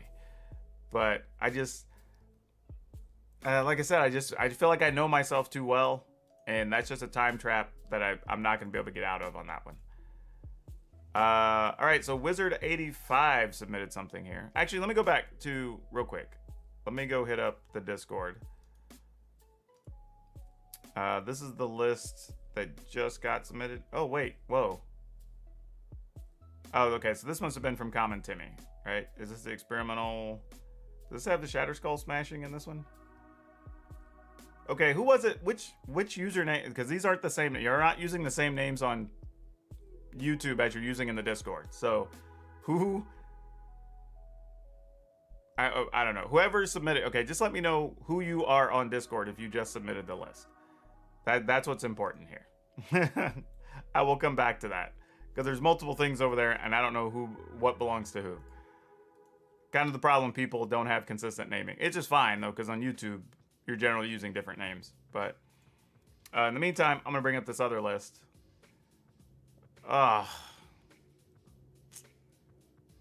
appreciate what we're trying to do. Any list that starts with 4 Cheriks is already not going to be a thing I'm going to want to do. Like, if I do, first thing I'm doing is cutting Cheriks completely out of this list. Just saying. Cheriks is not a good Magic card. Okay, so Choppy, you're Timmy. Got it. All right. We will go pull that in a second.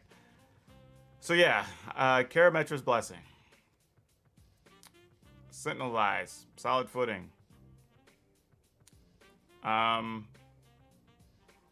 Okay, so my first question to you, Wizard, why is Cheriks in the list? Because, one, you're playing 3 colors, so you're not even going to have all that many islands. Second issue is this deck needs pathways. It doesn't have pathways in here. If you're going to be, like... Yeah, playing stuff like Cub Warden and Cheriks when you're trying to do Calyx and other stuff, like... Again, so many... Like, what is this deck trying to do? That's the first thing. Because I see part of it that's like half of it is lots of enchantments and Seteshan Champion stuff going on. And then the other half is like Cheriks, Cub Warden, Illuna, whatever, right? So it's almost like we've got 2 different decks smashed together. And we're splashing a blue card that's double blue that I'm not sure has any big impact. I mean, even if Cheriks even protected your other creatures, I would be on board. Just to protect your Seteshan Champion after it's all huge or whatever. But, yeah, I don't... Yeah. Well, I'm getting no response from Warden anyway, so we're gonna cut out of this one. We're gonna go to Timmy's deck. Yeah, because I don't even know what to do with that one currently. I'm not sure what the owner is even trying to do with that list, which is a tough spot to start with.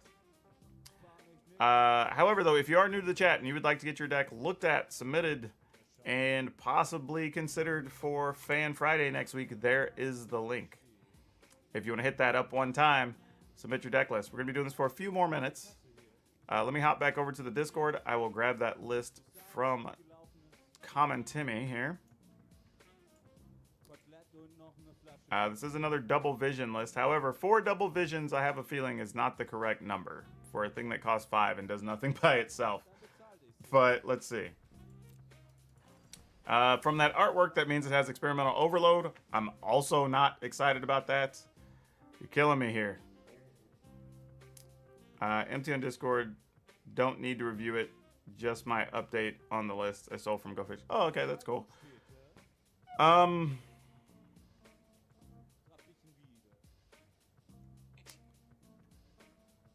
Yeah. I mean, see, again, I feel like, what does this deck do if your opponent deals with Experimental Overload? Or just deals with Double Vision, right? You don't even have a way to kill the opponent. Like, we don't even have, like, we have Shocks as damage spells, right? And why is Shield Mirror in here? Whenever a creature blocks or becomes blocked by this creature, destroy that creature. I have so many questions, Choppa. I have so many questions. Like, so many questions. Like, we're playing enchantments that are pseudo removal, but like we want stuff in the graveyard for Experimental Overload. But like Overload's kind of mediocre or bad when it's your only creature, but we're hoping it's not with Double Vision. But then there's Shield Mirror in here that's not doing anything as far as I can tell.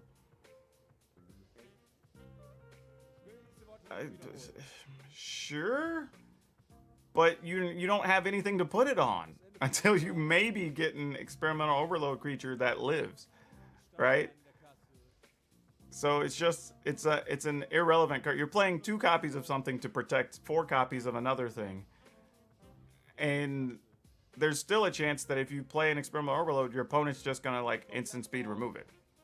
So you're gonna spend your 2 mana to go equip it, which means your turn really costs 6 mana. Because you need to have some number of stuff in the graveyard to make the Experimental Overload. You're going to spend your 4. Then you're going to spend 2 to go equip it. And then if they just have some type of anything, you know, where we're talking about, I don't know, people are playing Eliminates again, so that's a thing, right? But any of the instant speed stuff or stuff that bounces your counter, whatever, it doesn't really do anything. Like,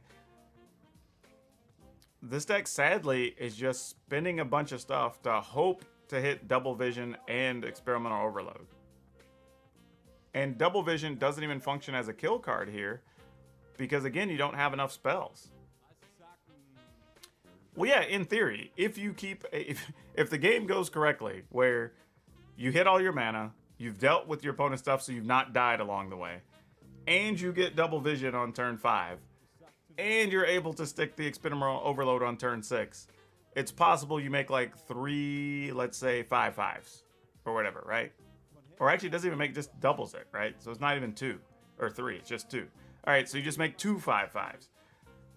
Is that even enough, right? Because your opponent's removal literally have nothing else to hit. Like every single deck I've played will just be sitting on removal, or their Brazen Barrers or whatever, right?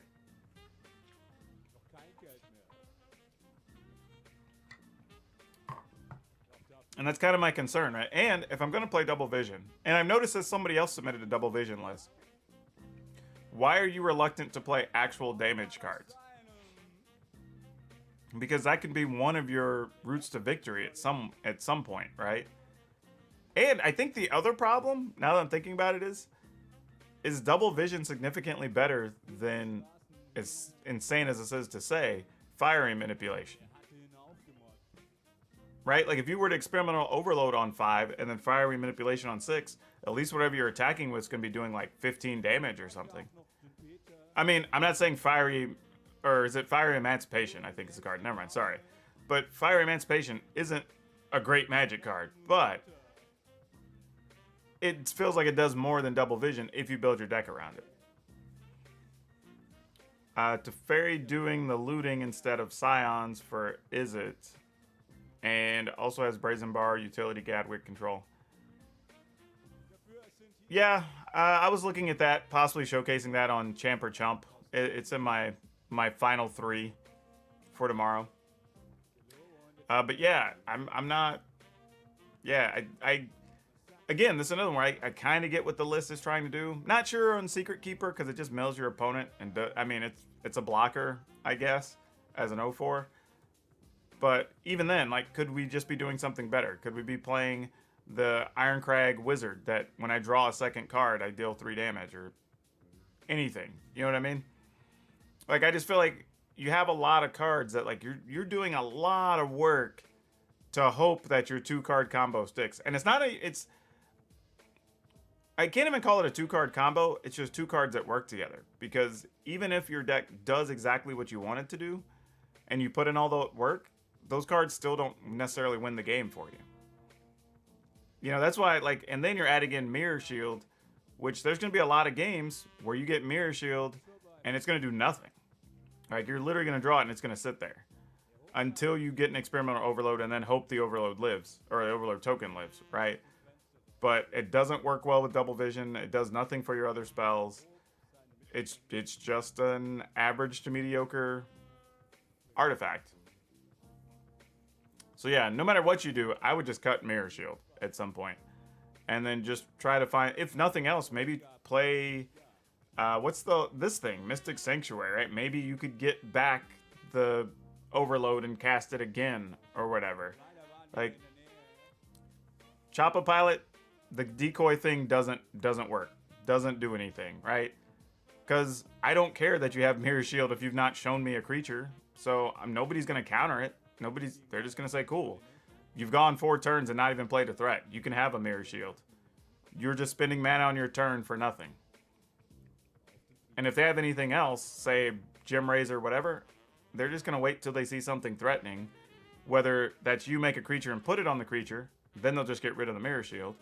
Or they're just going to wait till they see Double Vision and then get rid of Double Vision. Like, I can tell you, 90+% of the time, if my opponent plays Mirror Shield on turn 4 or 5 on an empty board, I'm just going to ignore it.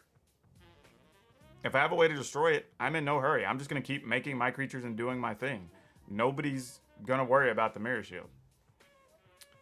Let me see what's in the queue. Let's see. That was Wizards. Yeah, you have one in there, Lucius. I will take a look. We got 2 out of today. So hopefully we get a couple more from the stream tomorrow. But yeah, I get people keep coming back to Experimental Overload, but y'all, I promise you, with so many things worried about removing stuff from the graveyard and so many instant speed removals or whatever, Experimental Overload is not a good Magic card. Like, it's okay if the whole deck is doing a thing and then it happens to have Experimental Overload, but where you're trying to, like, make a big overload and fling, or in this case, like, Double Vision Experimental Overload, and that's it as far as what Experimental Overload does in the deck, that's not the way you need to be utilizing the card right now. It's going to lead to a lot of clunky games that don't give you the opportunity to win. Okay. This is... Let's see. Export this. So far, I took a quick glance at it, importing this. I'm not sure if it's...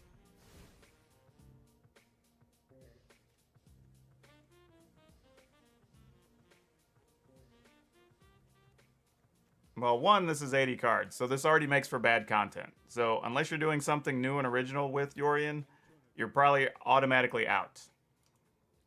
Because Yorion games are like 20 minutes plus by themselves sometimes. Like, we can't put those on the video when we know people aren't going to watch it, you know? The other issue is, this looks just like a Yorion list, though. My question would be, what is this deck doing that's better, unique, or original, or what cards is it playing that people haven't played, or whatever? Because that's what Fan Friday's for. Fan Fridays is like, show me different cards, unique cards, interesting combos, maybe a cool spin on an existing deck that maybe people aren't doing. Like, however we want to define that. Like, there could be a ton of different ways. But this, unfortunately, I don't think does it. Because this just looks like a decent Yorion list. Again, I think the deck's fine. No problem with the deck. Probably wins a good amount of games even. But if I played this and showcased it, it would just be me playing Yorion. Now, if it had some cool new cards, or maybe it was using... Oh, you put the one, because yeah, it's like, this is just a Yorion list. Like, there's nothing for me to really talk about. There's not even much for me to even critique, to even like change it or add to it. I would just say, well, you could play this card instead of this card, but both cards are good. JB, let me check out this list you put in here. Let's see what we got. From your Google Drive. Okay, well, let me see if it gives me access. Because it may not. Yep, it's telling me I need access, so you need another link there. You either got to give me a link I can get to, or just give me one I can download from any of the deck sites that house a thing. If you are just joining the chat, we have or I guess the stream, have a few more minutes if you would like to have your deck looked at to possibly be showcased on Fan Friday. Rules are, you get one shot, submit your best, not even your best, your most interesting, unique, quirky, odd, fun spins on existing decks, whatever you think qualifies as different. I want to see that stuff. So that's what I want to see. I want to see those things. So far, we got a mono green and a Jeskai list. I'm still going to end up cleaning both of those up, but they're at least, I think, reasonably viable. So they're the first two into the final pool this week. Also, y'all should check out that Garuda deck from today, by the way, if y'all didn't see the video. Like, it's pretty fun. It's doing some fun stuff. It definitely surprised me. I don't know, I wouldn't say it's like a top tier deck, but it definitely can win some games. And it can come out of the blue and do some pretty big stuff. So definitely worth checking out. But yeah, let's see. Anyone else want to submit? Okay, I'll let JB resubmit. And then that may be the last one for the night. Okay, looks like JB got another one in. All right, let me hop over. See what JB's got in his Google Drive, or their Google Drive. I don't know, JB may not be a man. I have no idea. Let me open that up. And then I will just copy this list if it gives me access. All right. Let's see if Arena likes this. Oh, this is weird. There's a sideboard with just 4 cards in it. Okay. Imports. We'll scroll to the bottom because there's probably something, probably like Green Warden or something. Yep.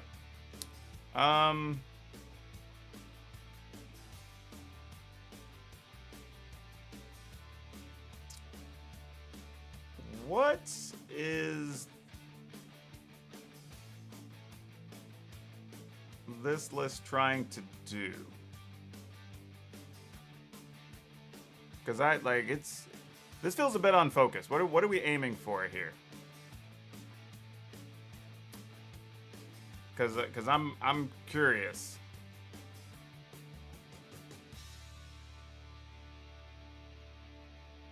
Also, I'm not a fan of swift response. Like, white just has better removal cards.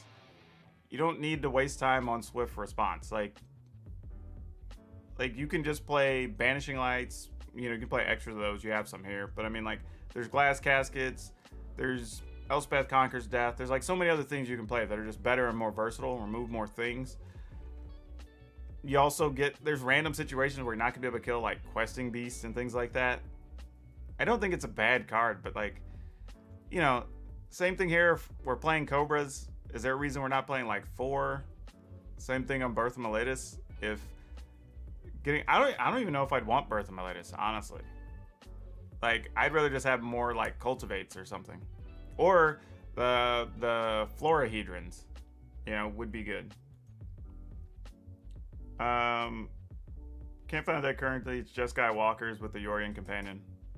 Okay, that's cool.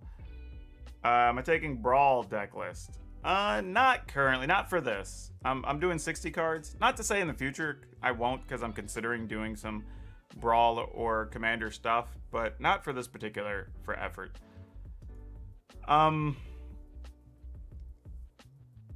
Yeah, like Feline Sovereign doesn't feel like it's really got a place. I mean, you're playing Fledgling, Fearless Fledgling, Cobra, like this is Beast, Snake, Bird. Well, it's not even Bird, it's Griffin. Yeah, like I don't.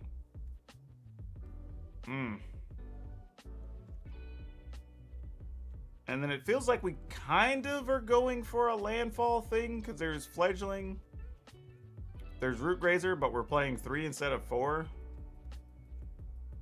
Like, Skycat, not a fan. I feel like there's just better Magic cards we could play.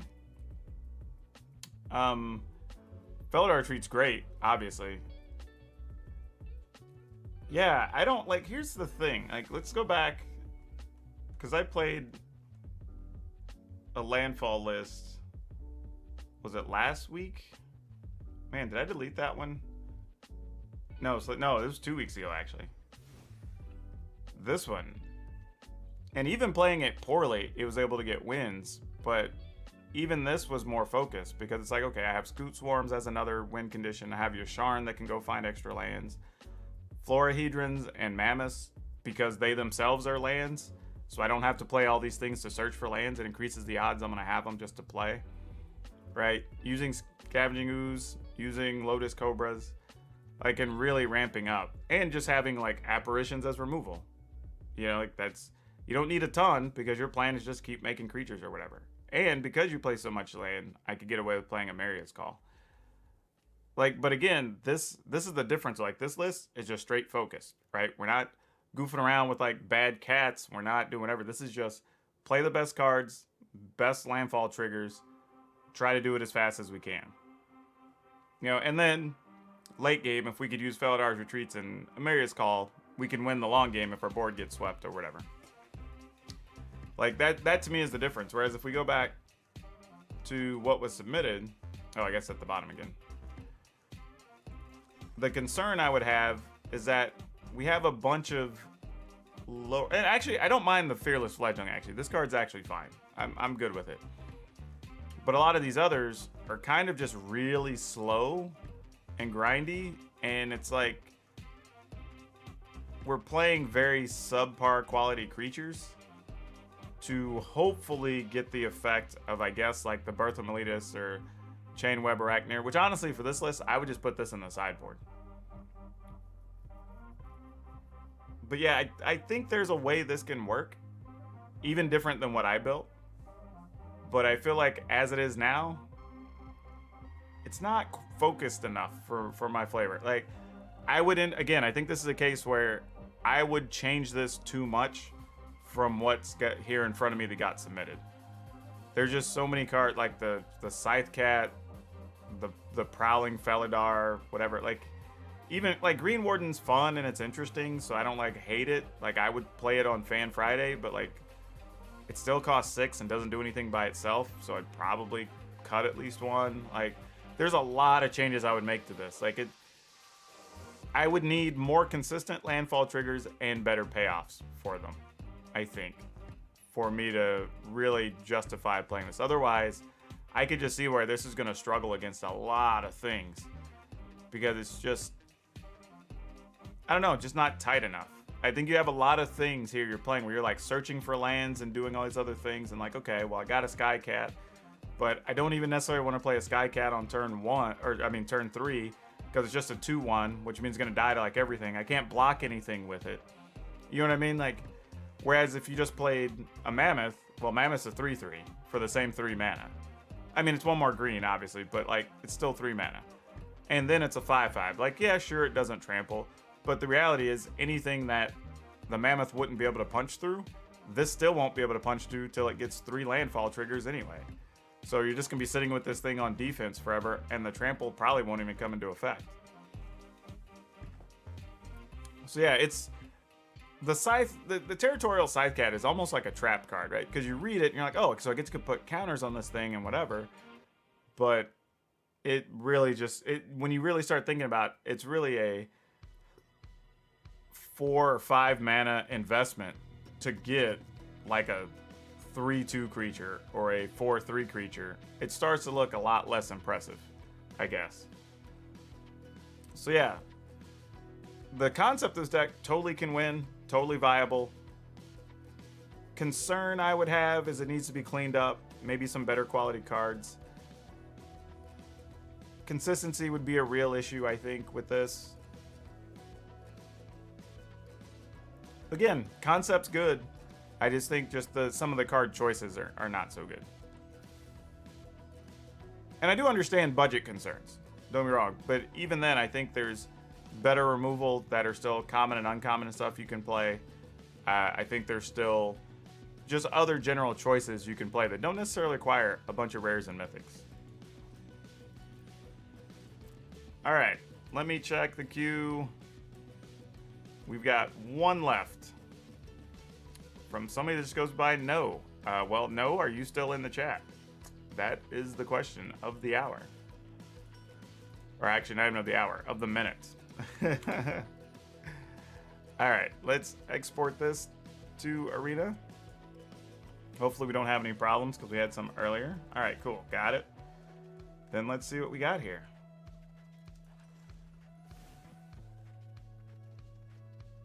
Okay. Okay, we're trying to do a little something here. Foulmire Knight, Scorpions.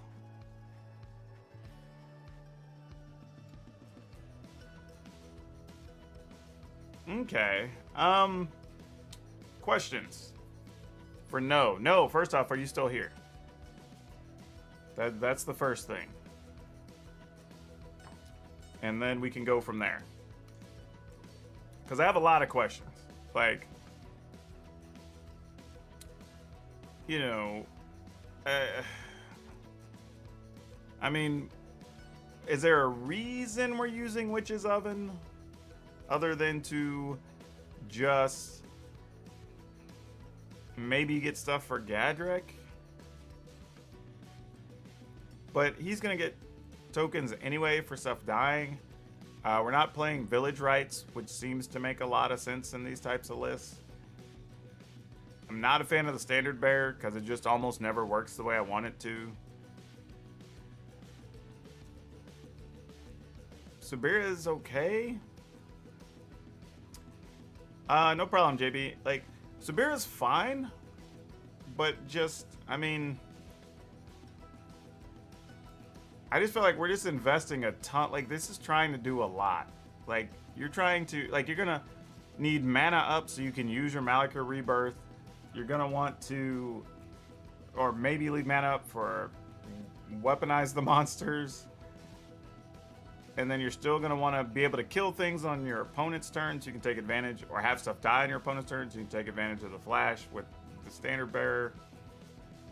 Subira requires mana to make stuff unblockable. Like,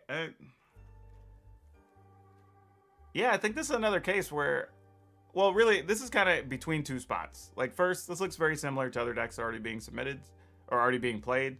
So then I just start looking and say, okay, cool. How are you twisting this concept? The problem is, though, it kind of lost its focus in translation, I think. Where, like, Foulmire Knight's cute, but is it the card we're looking for? Does this list want Fervent Champs? Because just having a 2-power thing may or may not be worth it. Witch's Oven has a spot, sort of. I mean, I feel like Witch's Oven doesn't really do much unless you have, like, Standard Bearer or Gadrick already out.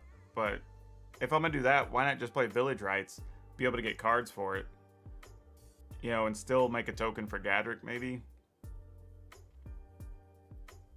Yeah, I don't know. This feels like it's trying to do a lot. Like we squeezed a bunch of 1s and 2s of things in here. Like, there's like 2 Subira, 2 Gadrick, 2 Woe Strider, which Woe Strider's a great card. I mean, but just playing 2 is kind of weird. 1 Standard Bearer, 2 Ovens, 2 Dragonfires. Like, this feels to me like the build is uncertain. Like, we're not sure what we're trying to do, and then some obvious cards also don't make an appearance here. Hey, thanks for stopping in, Dom. Yeah, so, well, yeah, it does. I mean, like, but it's not doing much otherwise. You know what I mean? Like, you don't want to sack a Foulmire Knight because you want to block the thing that's coming at it, right? Because you want to get Death Touch bonus. But sacking a thing, like, I mean, you could sack something and use the Malakir Rebirth and get it back, I guess. Like, there's just inefficient use of mana and things kind of all across the board here. And I don't know And I'm kind of curious, like, why. This is why I'm saying I'd rather. Yeah, I don't know. But it looks like they're not in chat or not responding to this, so that's fine. Not nuts. Yeah. Again, I would have to blow it up, and it wouldn't look much like what it is, I think. So, I think so far for the week, we've got this mono green +1/+1 list, and this Jeskai, I guess we'll call it control list. Though this is definitely getting blown up because I'm not playing Experimental Overload. Just letting y'all know, don't expect to see that in a list. I mean, here's the problem though. I don't know. This may not ultimately make the cut in the end as a deck. Mostly because it's a matter of like once I take out Experimental Overload, the only, and honestly, Perforose Intervention is not good in here either. Like Perforose Intervention, I know a lot of y'all keep saying like play this card, play, like it's not a good Magic card, y'all. It's really not. Like the only spot that right now I could probably remotely justify playing it is if I was already playing like the Garrick's enchantment that gives stuff trample, and I could make this into like a 6/1 or something, then like maybe. But it's not a good deck or good card. It's just not. Like more often than not, your 6/1 doesn't do much. I mean, like if the board's clear, then like sure, you just attack for like 7 and kill your opponent or whatever, right? With your 8 mana. But could that also have been any other thing that costs 6 or 7 mana that has haste? Right? You rarely use, like you can use it as a removal card, but rarely, and it's a sorcery on top of that. So like that's kind of the concern there for me. But I'm keeping it in the pile because it does use Narset and has some options, but it also has the issue of being very slow most likely, which is also going to make for bad viewing on a Fan Friday list. So I don't know. I don't know. I'm torn. I feel like we got one for sure. And even this one, I have to add some things to it. Probably remove the Hydra or whatever. But I can get it closer. It's also 64 cards, oddly. So I'll have to fix that. But yeah, I think that's where we are. So, oh,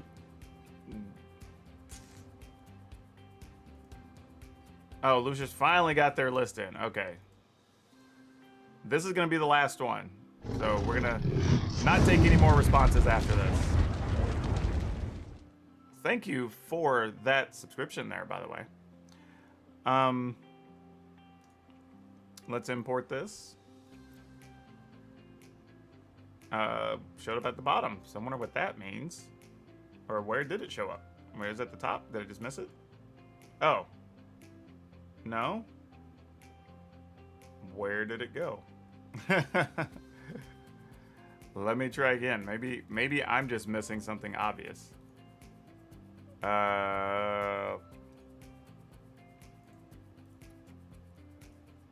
It did. Oh, I see what happened because it didn't. I clicked through too fast because it didn't do that at all. All right.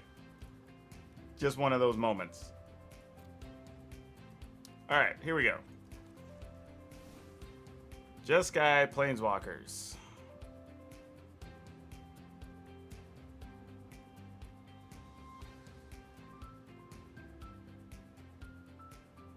Yeah, this is just a good Jeskai Planeswalkers list. I like this. This is kind of where we started the day, where people submitted stuff that I went, yeah, that's a good deck. We're not doing anything new, unique, or original. We're playing Omen of the Seas, Birth of Meletis, Class Casket, Elspeth, ECDs. Like, this is just a good deck. I mean, I guess we're playing Narsets that you don't get to see that much of, but really, there's not a card in this list that, like, if I told somebody, hey, I'm making a Jeskai Planeswalkers list, they would probably, plus or minus a card here or there, they'd probably be able to name all the cards in this list, for the most part. I'd give them 80% odds. So like that probably doesn't get featured. You know, I think, plus it's also going to be a slower deck. So like if it's going to be slower, it has to be like more interesting, I think, really, to justify putting it on Fan Fridays. But good list. It probably could be played regularly, you know, regardless of anything else. You could probably just play this and enjoy it, and it's probably good.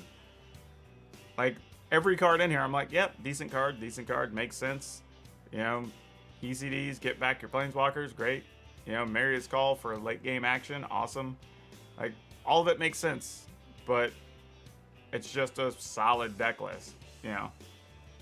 Not Fan Friday material. If we wanted to feature it on just like a regular everyday video, maybe, you know, and just say, hey, let's play with some Narsets, I could probably see that, but it's not, you know, even for a deck doctor thing, there's really not much to say here, other than I might cut a Narset and play one more of something else or add a land or something.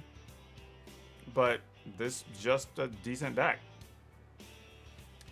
But yeah, that's it. This is it. You can't submit anything else. This is it. This is why I tell people, I want your most interesting thing when you send me one. That's it. That's the rules. You get one. We did make one. I actually deleted it because it wasn't the best thing. We played it. It was actually one I worked with Stream on Monday, on a previous Monday night to build. And it was okay. We were able to win a game with it, but like it wasn't a good deck. It was fun though. Would add some blue-white tramples though, or temples though. Yeah, that's fine. Like, yeah, I mean, we could nitpick on what we can do to the list, but at the end of the day, like I said, that's just a decent deck, right? I'm not looking for somebody's best deck. Like, we're already finding good decks to play on the regular daily deck videos, right? We're finding plenty of good decks. We're finding tournaments with all kinds of stuff. Like, I have a ton of decks that I can come back to and update as the season's gone on, and, you know, some reasons we would change things. So, like, all fine and good. But I'm looking for Fan Friday. The idea is I want to showcase things from you, the viewers, the fans, that are different, that are original, that are playing cards that people don't normally play with, that maybe took a deck, like we're saying with the mono green, but it's like, okay, well, what if we made it where it's all about +1/+1 counters? Like, is that a thing, right? So, like, finding a different spin on things that exist or whatever, more than just like, well, a fan submitted this and it's already a good deck. Because the reality is, I'm not featuring anything at that point. I'm just saying, this is a deck that's good, let's play some games with it. You know what I mean? Greg Villa, yeah, hey, how's it going? But yeah, that's kind of the issue there. It's just, I would love to see unique ideas or fresh ideas or whatever. Like, that's kind of the purpose of that segment. I'm hoping over the course of 3 weeks, people that come to the channel start getting used to seeing that and at least are like, oh, okay, cool, I'm gonna get to see some original decks today. Because it does take more time to work with those decks, keep them kind of close to the focus that whichever of you submitted it, like, you know, keep it close to that, still make it playable, then record the games, decide which of these games I want to feature, because I can only put 1 or 2 games per deck on the video and not have it be forever long. Yeah, and that takes way more time than it does to do a regular video. And currently, it looks like the one from Friday is only going to be doing about 25% as much as a regular daily deck video would do. So I really have to hope these pick up some steam, or else we're not going to be able to do this, because there's also the added time that I have to get with y'all to figure out the decks, talk through them, figure out what they're supposed to be doing, and then take one of those and turn it into something. You know what I mean? That's kind of the tough part, right? The Fan Friday videos literally at this point are taking almost 3 times as long as it does for a regular deck video to be done, edited, loaded, whatever. So if it's 3 times as much work to get 25% the views, that's pretty tough. So I'm hoping they pick up to, if they're at least like half of a normal video, I'd be okay with that, because it's still at that point getting to feature things from my viewers, and that's pretty awesome. But otherwise, it just does, kind in a way, sort of does harm to me through the YouTube algorithms of saying like, well, every time you put something up on Friday, nobody seems to like it, or people aren't watching it, or whatever. And then it gets to a point where it starts recommending those less with the similar keywords, and it's a whole business side thing. So just stuff to think about. No, right now, just like, here's the thing. I will look at a historic list when we do this. We're not doing any more tonight. Like, you have to catch me on stream tomorrow or Tuesday, maybe, and we'll take some there. But if I look at a historic list, it has to really blow my doors off to make me want to play it. Like, it's got to be super interesting, super exciting, different unique cards or whatever to get me to want to play it. Because I will, if it's something interesting, I will totally spin the wild cards, whatever, go build a historic deck and go for it. But if you submit a list and it's just like, all right, this is somewhat interesting, like, I'm probably like, eh. Whereas at least if it's standard and it falls in that gap, I'd be like, okay, I get it. Because the card pool's smaller, there's only so much room you can do right now. You're trying to do this thing. I get it, right? We can make that work. So I'm more lenient on standard lists, is basically what I'm saying. On historic lists, because I'm not enjoying historic as much, then you got to blow my doors off to make me want to go in and go play it. But I'm willing to look at it and be impressed when the time comes. Thank you very much, Marco. Wolfman, I'll definitely make sure to be there. Seems like a lot of fun time. Always cool watching decks that aren't the same rogues. Rakdos, that's cool. Yeah, and that's the idea, right? Is just to show people that there's still other things you can do.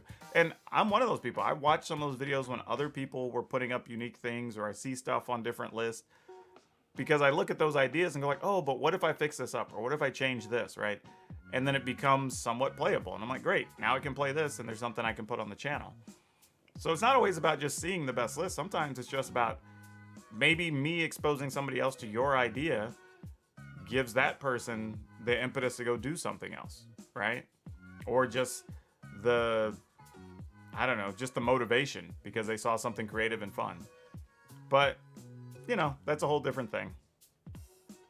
But yeah, I think that is going to do it for now. One thing I'm going to ask, though, out of curiosity, because y'all are a different batch than were on here yesterday.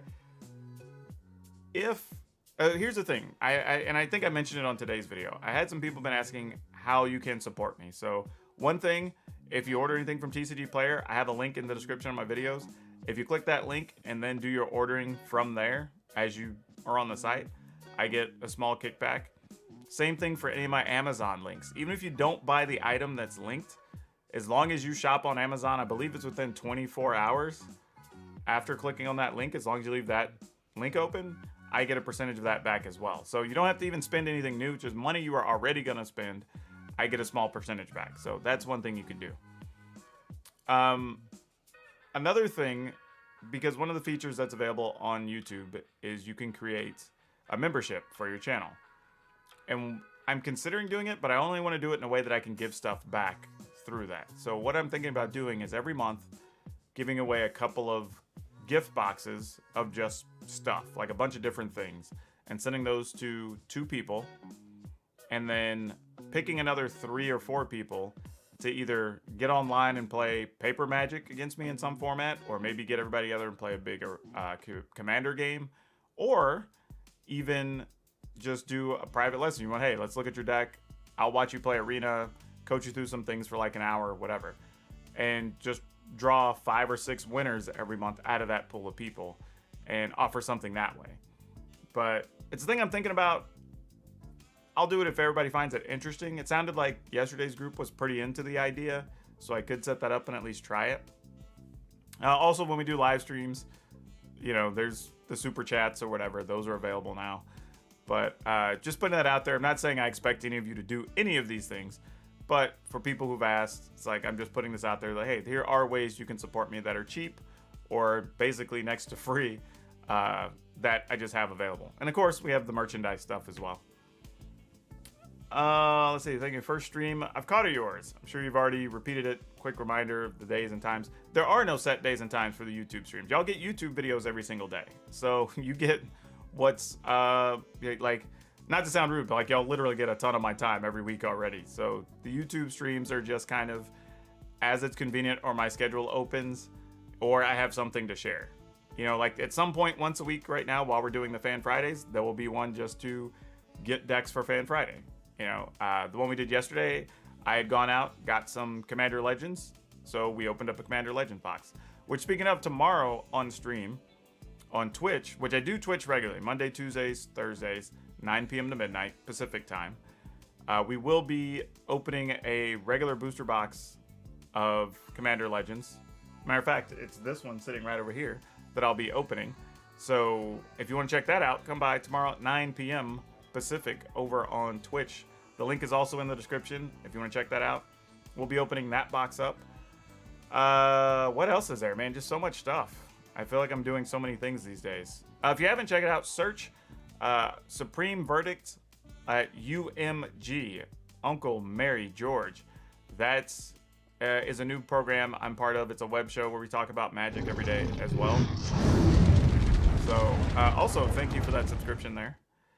So yeah, so just doing a lot of things, trying to offer some different stuff to each group that's following me and supporting me, just giving back what I can. Trying to get to a world where we're doing this full time and really making a go of it, but I also want to make it worth it for you as a viewer, as a player, as a supporter, and not just have it be one-sided, you know? I don't know if it ever feels that way for other people or not, but I don't want it to feel that way. I want to be able to offer you something different. So yeah, like I said, we'll work on the membership thing, and still be doing some giveaways and whatnot. We do those over on the Twitch channel regularly. If we meet our subscriber goal and our follower goal for the week, which is about every other week right now, we've been doing some giveaways. We also give away codes and stuff over there. I would like to give away codes and stuff here. The problem is there's no convenient way to do it.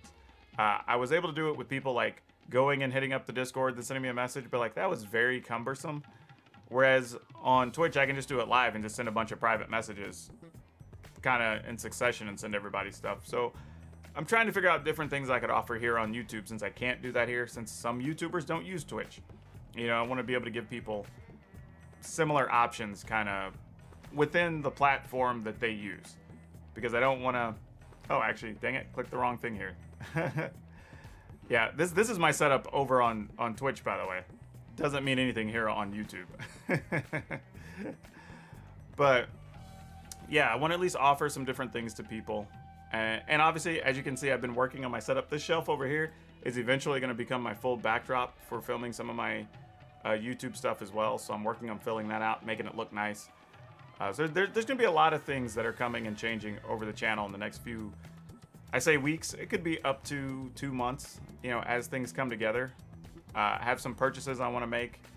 And I'm generally taking a lot of the money, well, when YouTube's giving me my actual money, I'm taking the money and kind of just reinvesting it into the content efforts. You know, we've worked to where my co-host on my podcast got a different microphone. Like, I've upgraded my cameras, obviously building the shelf and doing stuff with it. Some different lighting I'm looking at. I've upgraded, switched microphones after a point. See y'all later. And just trying to make the whole production of everything just better for you guys and gals, people, y'all. You know, so yeah, every little bit of support y'all send my way helps a bunch. And I am super appreciative. You know, February will be 1 year that all the content I've been doing has been active for a year. And that's surprising to me to have been able to do the things we've done so far and have the growth we've had. And I'm super duper appreciative. I don't even know how to say it otherwise, but I'm super thankful. So yeah, I just want to close out on that. Again, feel free to hit us up on the Twitch stream tomorrow at 9 p.m. We will be doing another box opening, so if you want to check that out. And we probably will be taking submissions for Fan Friday then as well. So that's one way to get your stuff looked at again if you missed out tonight, or if you have a new idea you want to show me.